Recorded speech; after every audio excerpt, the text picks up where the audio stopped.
Hello, good evening everyone. Myself Ayushi Purohit, and from today I am joining the home tutor, and today we discuss the topic of res geste.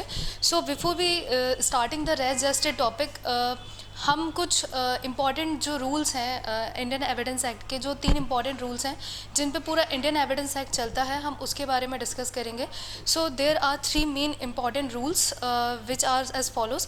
Evidence should be confined to the matter in issue, which means जिसका मतलब है कि matter in issue पर ही means relevant fact and fact in issue पर ही evidence act confined होता है. हम कोई और एविडेंस नहीं देते हैं. जैसे हम सेक्शन 5 के बारे में जब पढ़ते हैं तो उसमें यही है कि एविडेंस सिर्फ fact in issue and relevant fact का ही दिया जाना चाहिए. सेकेंड जो होता है कि सिर्फ best evidence should be given, only the best in every cases, only the best evidence, जो भी सबसे अच्छा साक्ष्य होगा, जो सबसे बेस्ट होगा, सिर्फ वही एविडेंस दिया जाएगा. जैसे फॉर एग्जांपल हम जब सेक्शन 63 की बात करते हैं, जब हम ये सारे सेक्शंस की बात करते हैं, तब हमें पता चलता है कि इंडियन एविडेंस एक्ट का बेसिक रूल है कि आपके पास अगर बेस्ट एविडेंस है तो वो दीजिए पहले. उसके बाद थर्ड चीज़ आती है कि हेयर से evidence should not be admissible and it should be kept apart. तो हेयर से एविडेंस जो होता है जनरली इंडियन एविडेंस एक्ट में एडमिसिबल नहीं होते हैं एंड इन्हें हमें हमेशा बाहर ही रखना है. लेकिन जैसे हम देख रहे हैं कि res gestae is one of the exception of hearsay evidence. जो होता है, जो हेयर से एविडेंस है, उसका वन ऑफ द एक्सेप्शन है रेज जेस्टे. ठीक है, तो अब हम रेज जेस्टे को स्टार्ट करने से पहले मैं आपको एक इलस्ट्रेशन देना चाहूँगी जिससे आपको इसका कॉन्सेप्ट क्लियर हो जाएगा कि व्हाट इज़ रेज जेस्टे. उसके बाद ये एक इंग्लिश कॉन्सेप्ट है. इस पे आने से पहले मैं आपको एक इलस्ट्रेशन देती हूँ, इससे आपको क्लियर हो जाएगा कि रेज जेस्टे बेसिकली है क्या. तो फॉर एग्जांपल ए ने बी का मर्डर किया, ठीक है. उसके बाद मर्डर करने के बाद उस टाइम पे जो भी उनका जो ट्रांजैक्शन हुआ, फॉर एग्जांपल कि ए ने बी से बोला कि आज तो मैं तुझे छोड़ूंगा नहीं, ठीक है. बी बोलता है कि नहीं नहीं मुझे छोड़ दो, जो होता है, ठीक है, आज के बाद मैं गलती नहीं करूँगा. फिर भी वो उसे मारते जा रहा था, ठीक है. जो वहाँ पे जो बाई स्टैंडर्स खड़े हुए थे, जो आसपास के लोग खड़े हुए थे, वो उनका कहना था कि यार मत मारो, जो होता है, ठीक है, वो इंसान मर जाएगा. तो ये जो एक ट्रांजेक्शन फॉर्म कर रहा है, ठीक है, ए का बी को मारना और उसका जो बोलना कि आज तो मैं तुम्हें नहीं छोड़ूंगा, ठीक है, बी का बोलना कि नहीं मुझे छोड़ दो, जो आसपास के लोग हैं उनका उसको बचाना, तो ये एक ट्रांजैक्शन फॉर्म कर रहा है. और कहने का मतलब ये कि कोर्ट में क्या काम आएगा इसका. तो कोर्ट में इसका काम ये है कि जब आप कोर्ट के सामने फैक्ट एंड इशू को प्रूव करोगे कि ए ने बी का मर्डर किया कि नहीं किया, जब ये सारी चीज़ें जो होती हैं एक ट्रांजैक्शन का फॉर्म पार्ट करती हैं, ये एक एविडेंस का रोल प्ले करेंगी, एक रेलेवेंट होगा एक फैक्ट एंड इशू को प्रूव करने के लिए. सेकेंड थिंग होती है जो one of the most important case laws है, रटन वर्सेस रेजिना. तो इस केस लॉ में क्या हुआ था रटन वर्सेस रेजिना में कि जो एक रटन वर्सेस रेगिना में ये होता है कि वो एक पुलिस ऑफिसर को कॉल करती है. तो उससे पहले एक वो ऑपरेटर को कॉल करती है, कॉल ऑपरेटर को कॉल करती है एंड वो बोलती है कि मुझे इससे पुलिस से कनेक्ट करवा दो. लेकिन क्या होता है कि वो कनेक्ट नहीं हो पाता है और फ़ोन कट हो जाता है. जो विमेन रहती है वो बहुत डिस्ट्रेस में रहती है. उसके बाद क्या होता है कि उसका जो हस्बैंड है वो बी का मर्डर कर देता है. ए जो हस्बैंड है वो बी जो वाइफ है उसका मर्डर कर देता है. तो जो पुलिस ऑफिसर्स हैं उस इंसिडेंट पे पहुंचते हैं तो उनको वो वाइफ जो होती है वो डेड मिलती है, ठीक है. और जब हस्बैंड के हाथ में गन होती है तो वो ये प्ली लेता है, वो ये डिफेंस लेता है कि मेरा एक्सीडेंटली वो शूट हो गया, ठीक है, मैं इंटेंशनली नहीं चाहता था.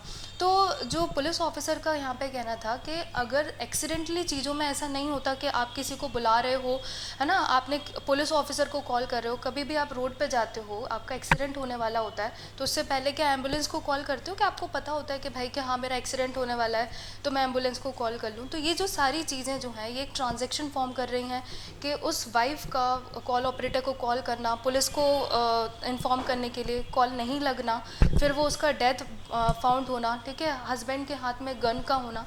तो ये एक ट्रांजैक्शन का फॉर्म पार्ट कर रहा है. एंड ये जब हम कोर्ट में जाएंगे तो ये एक हमें एक वो फैक्ट एंड इशू को प्रूव करने के लिए काम आएगा कि भाई जब उसके हाथ में गन थी, उसने कॉल ऑपरेटर को कॉल किया, वो जो पुलिस को कॉल करने वाली थी. तो ये सारी चीज़ें जो होती हैं वो एक ट्रांजैक्शन का फॉर्म पार्ट कर रही हैं, एक पूरा एक ट्रांजैक्शन बना रही हैं और ये फैक्ट एंड इशू को प्रूव करने के लिए काम आएगा. अब हम बार बार ये ट्रांजैक्शन वर्ड बोल रहे हैं. What is transaction? ट्रांजैक्शन क्या है?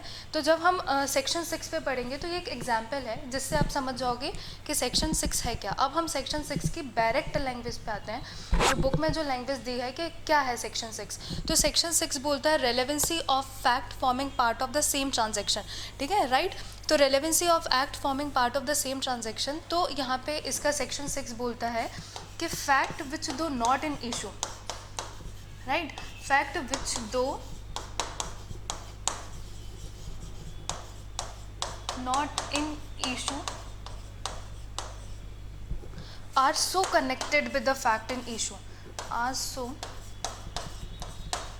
connected with the fact in issue as form part of same transaction, as form part of same transaction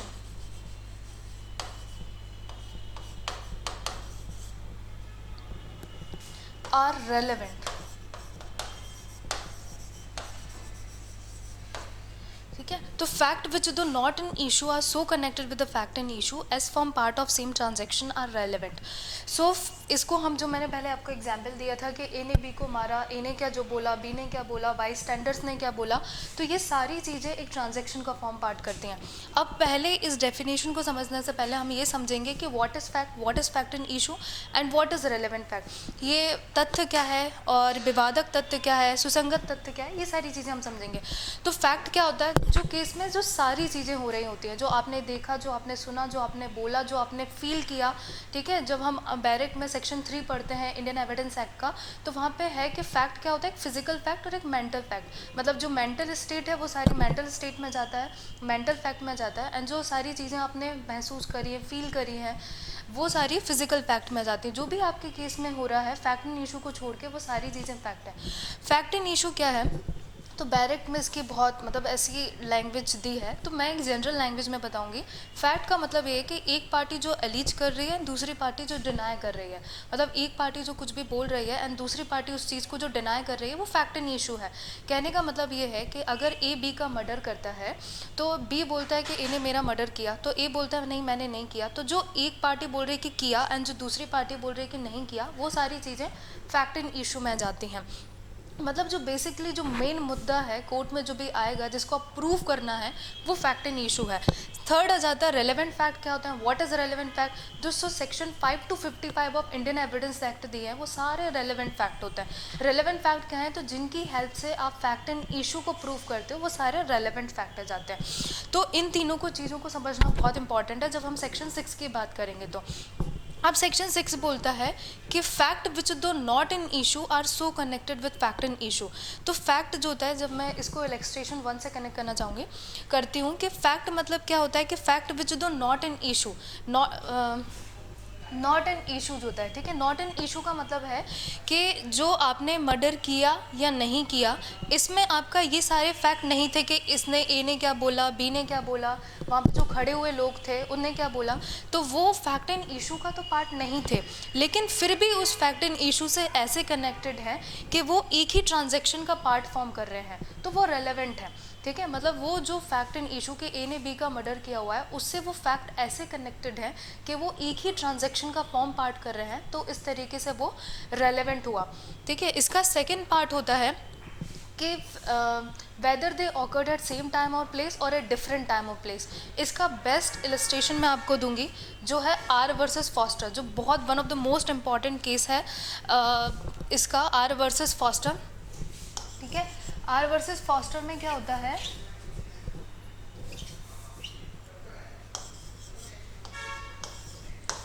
R versus foster.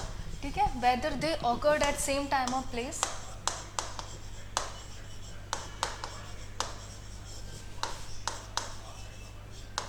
occurred at same time or place, time or place, और a different time or place. ठीक है, और a different time or ठीक है, whether they occurred at same time और place और at different time और place, ठीक है। तो आर वर्सेस फॉस्टर में क्या होता है, यहाँ पे एक आपके जब जैसे फॉर एग्जांपल मैं एक स्कूटी से जा रही हूँ और मेरे साइड से एक ट्रक निकला, तो जनरली ऐसा होता है ना कि हम बोलते हैं कि यार आज तो ये ट्रक का लग रहा है एक्सीडेंट होगा, कितने रेशलेसली गाड़ी चढ़ा रहा है ना। सारी थोड़ी ही दूर आप जाते हो और एक व्यक्ति का एक्सीडेंट हो जाता है उसी ट्रक से, एंड आप उसके पास जाते हो तो वो आपको सारा इंसिडेंट बताता है कि एक ट्रक बहुत हाई स्पीड से आया और उसने आपको शूट किया तो वहाँ से चला गया। तो यहाँ पे क्या है कि जो उस ट्रक का जाना और उस व्यक्ति का आपको कुछ बताना, तो ये सारा एक ट्रांजैक्शन फॉर्म कर रहा है, ठीक है, कि आपकी साइड से ट्रक गया और वहाँ पे वो व्यक्ति का इंजर्ड है, तो ये सारा एक ट्रांजैक्शन फॉर्म कर रहा है। एंड जब आप कोर्ट में ये चीज़ें प्रूव करोगे तो बेसिकली हम बोलते हैं कि हेयर से एविडेंस एडमिसिबल नहीं है। लेकिन यहाँ पे जो कि ऑल्दो कि ये एक ट्रांजैक्शन आपने खुद देखा हुआ है, एक ट्रांजैक्शन का फॉर्म पार्ट कर रहा है, ठीक है, और ये रजिस्ट्री के अंदर फॉल हो रहा है, इसलिए ये क्या है, एक सेम ट्रांजैक्शन का फॉर्म है। एंड मैंने इसी के लिए क्यों चूज़ किया कि whether they at occurred at same time और प्लेस और एट डिफरेंट टाइम और प्लेस, क्योंकि जहाँ मैं खड़ी थी वहाँ से सिर्फ ट्रक निकला था। I have not seen the injured person, मैंने उस इंजर्ड व्यक्ति को नहीं देखा था। जब वो ट्रक मेरे सामने से निकला एंड मैंने उस इंजर्ड व्यक्ति को बाद में जाके थोड़ी देर पास जाके देखा, तो ये सारी चीज़ें एक चेन फॉर्म कर रही थी, एक लिंक फॉर्म कर रही थी, एंड ये पूरा एक होल ट्रांजेक्शन बना रहा था।